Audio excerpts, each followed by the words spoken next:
Hey everyone, and welcome back. Today we're taking a deep dive into escaping the poverty trap. Great to be here. I know you're all interested in figuring out how things like social and economic factors play a role in poverty, especially here in the UK. And this book, it really gets into those issues and even offers some solutions. So get ready to learn a lot. Absolutely. It's a really complex issue. But I think if we can understand what causes poverty, we might be able to make some real progress. That's what we're hoping for. So right away, the book dives into this idea of a societal contract. Like we all give up some freedoms in exchange for some protection and benefits from the government. Kind of a fair trade-off, at least on the surface, right? Yeah, it seems that way. But the book brings up this interesting point about how that contract starts to break down when you have economic inequality. Oh, it's a good point. Like if all the wealth ends up with just a small group of people, then does everyone really feel like they're getting a fair deal? Does everyone even have the same access to those benefits, the ones we're supposedly trading our freedoms for? That's a really great point. And the book uses some pretty shocking statistics to back it up. It quotes the Institute for Fiscal Studies saying the richest 1% in the UK,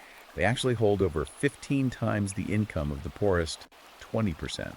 That's a huge gap. It really is. It makes you wonder if the whole idea of a societal contract even works when you have that kind of inequality. Like if it feels like the system is rigged, then why would people even bother playing by the rules? Yeah, that's a great question. So how do we even start to fix that? Right. Well, the book looks at how governments and big institutions, how they try to reduce poverty. It's not as simple as just one solution. It's not a one-size-fits-all kind of thing. The book actually uses some interesting examples. Like Finland, they've had some success with those basic income experiments. But then you look at India, and they've had a lot of trouble with similar programs. So it's not just about throwing money at the problem then. Why do some programs work when others don't?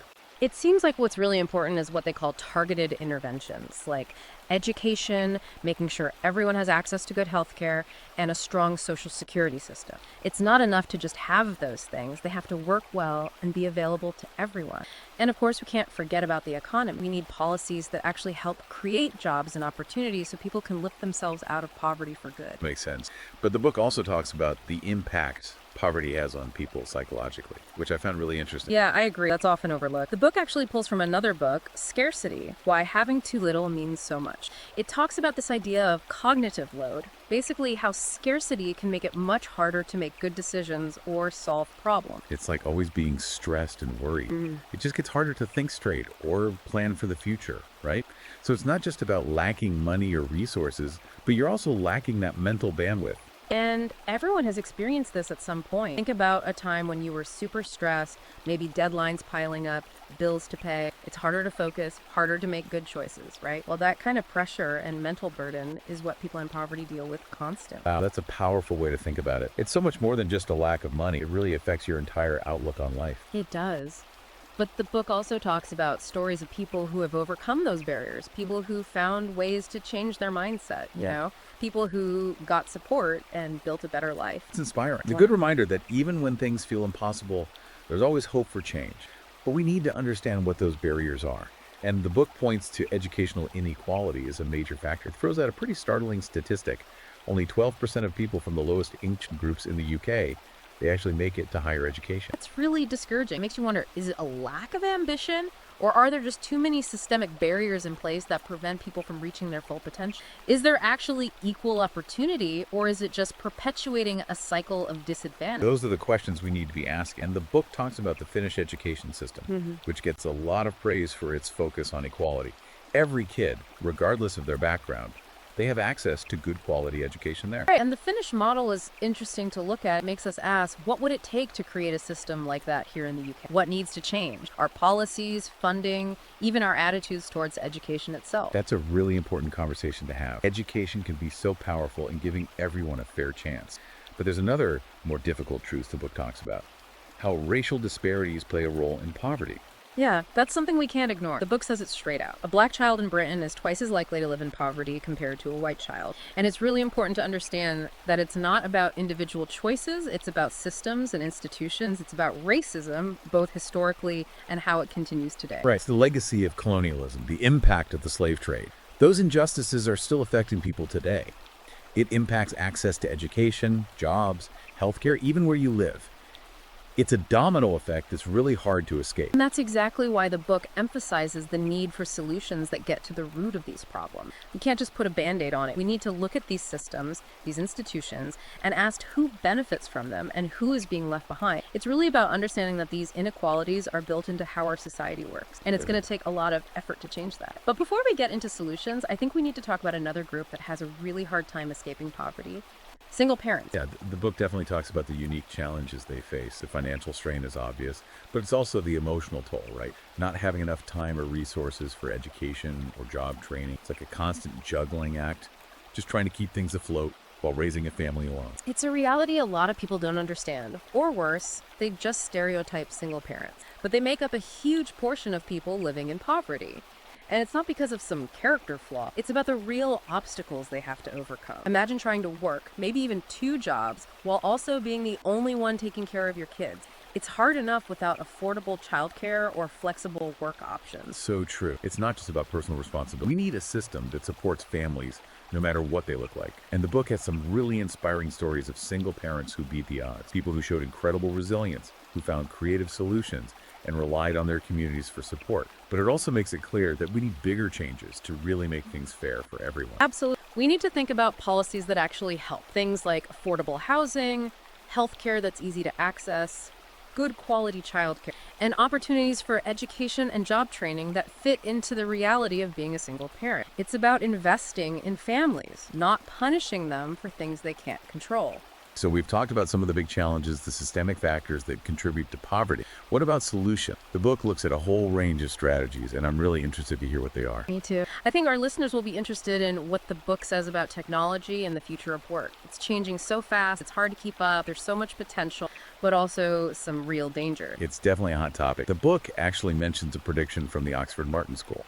They say almost half of all jobs in the U.S. could be automated in the next 20 years. That's kind of a mind-blowing thought. What does that mean for work in the future? How will it affect poverty? It's a question we all have to think about. On the one hand, automation could lead to a lot of people losing their jobs, especially those in low-skill positions. That could lead to more unemployment and make poverty even worse. It's like something out of a dystopian movie, but it's a real possibility if we don't plan for it. That's the scary part. But the book doesn't just focus on the negative, right? It also talks about how technology could actually create opportunities and help people get out of poverty. For sure. It's not just about jobs disappearing. It's about what kinds of jobs will be available in the future. The book emphasizes the importance of adapting. We need to invest in education and training, especially in areas like tech and digital skills.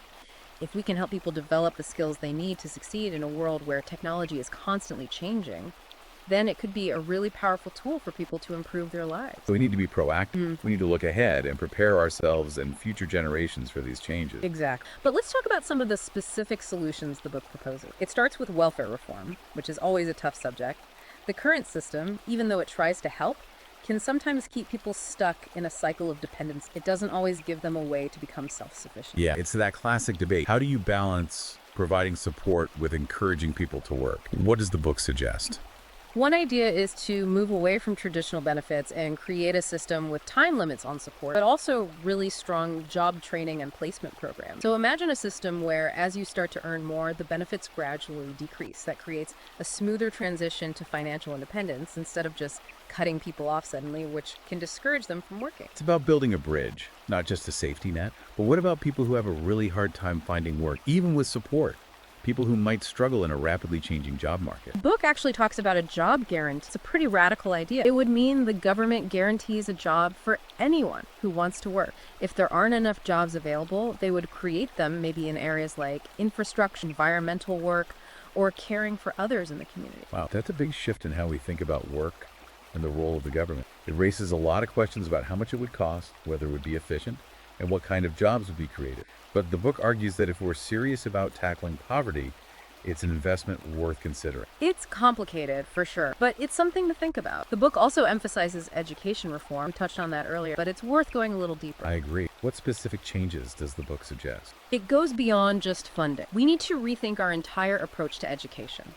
It starts with early childhood development. Investing in good preschool programs can have a huge impact on a child's future. It sets them up for success in school and later in life. The book also says we need to put more money into schools in disadvantaged areas. Every child deserves a quality education, no matter where they live. Right. It's about creating a level playing field. Education should be a fundamental right, not a privilege. But it's not just about access. It's also about what we teach. Exactly. The book argues that we should be focusing more on skills that are in high demand, especially in fields like technology, healthcare, and renewable energy. We have to make sure our education system is preparing young people for the jobs of the future, not the jobs of the past. It's about giving them the tools they need to succeed in a world that's changing all the time. But education takes time. For people who need help right now, the book also talks about employment programs. Yeah, these programs can give people a direct path to finding work.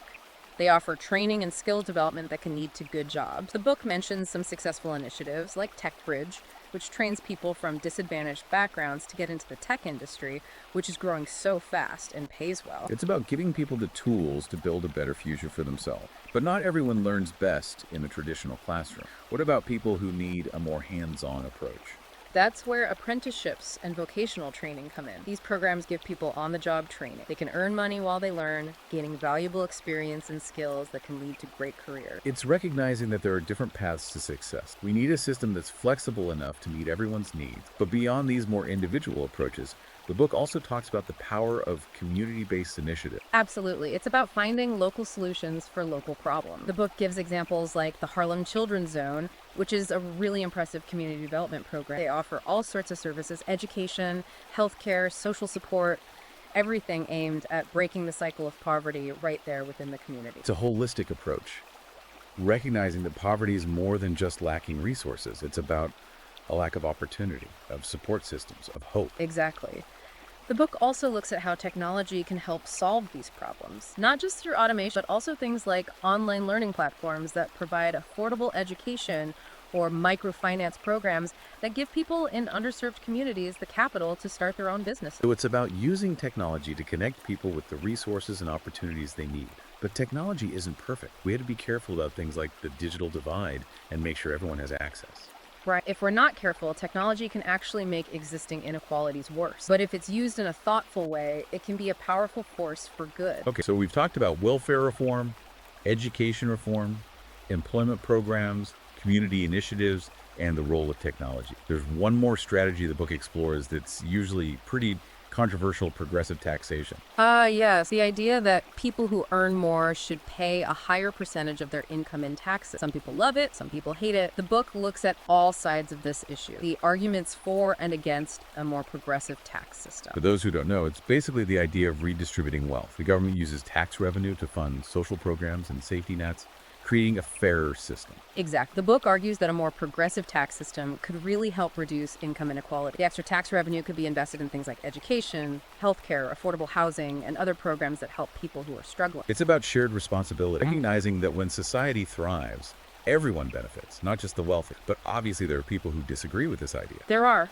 Some people argue that progressive taxation actually hurts economic growth. They say it discourages investment and punishes success. The book acknowledges these concerns, but it also presents evidence that a well-designed progressive tax system can actually help the economy by increasing demand and giving more people a chance to move up. It's complicated. There's no easy answer. But the book encourages us to talk about these issues, to look at the evidence, and think about the potential consequences of our choices. It's about having informed discussion, understanding that there are always trade-offs, and ultimately trying to create a system that balances individual responsibility with the well-being of everyone. We've covered a lot of ground. We've talked about a whole range of strategies for tackling poverty, from changing existing systems to embracing new technologies, from empowering individuals to collective action. The book offers a lot of different possibilities. And it's important to remember that these are just some of the ideas from escaping the poverty trap. This deep dive is just a starting point. It's a jumping off point to explore these ideas further and think about how you can be part of the solution. Right. And for those who want to learn more, the book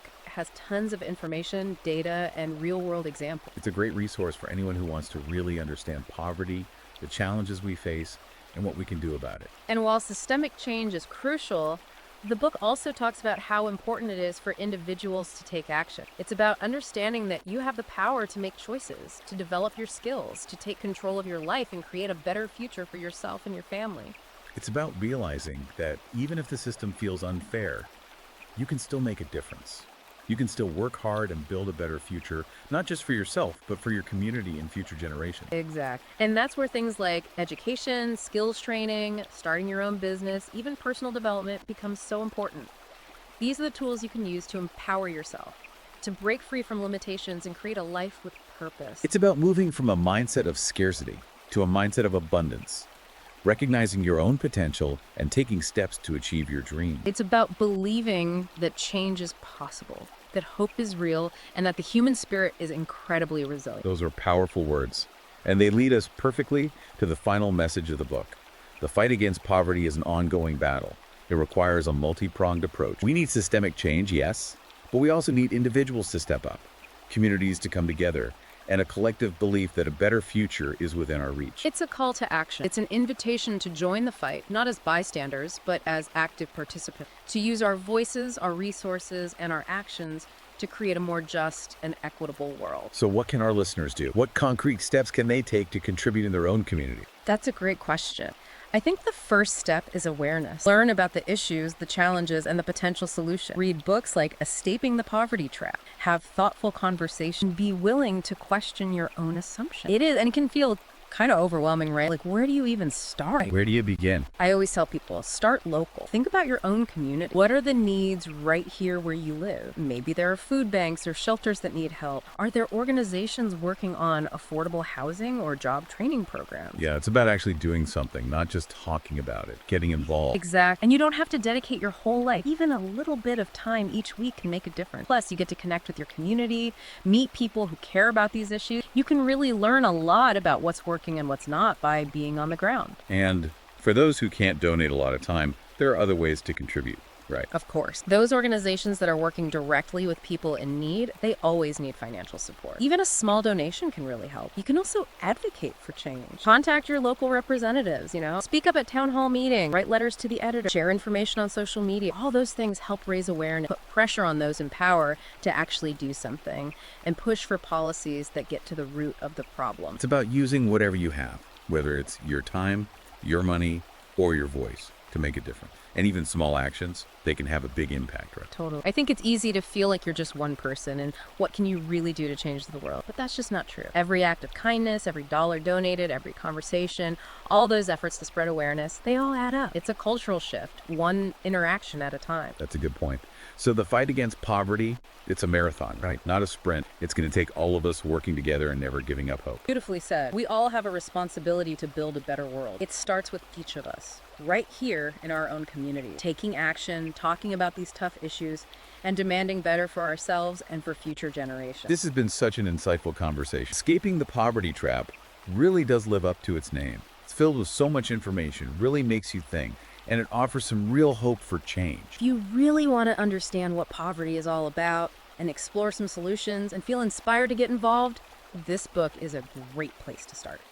And just a reminder to our listeners, you can find Escaping the Poverty Trap on Amazon, Kindle, and Google Play Books. Definitely check it out. Thanks for joining us on this journey, everyone. Until next time, keep learning, keep asking those tough questions, and keep fighting for a world where everyone has the opportunity to thrive.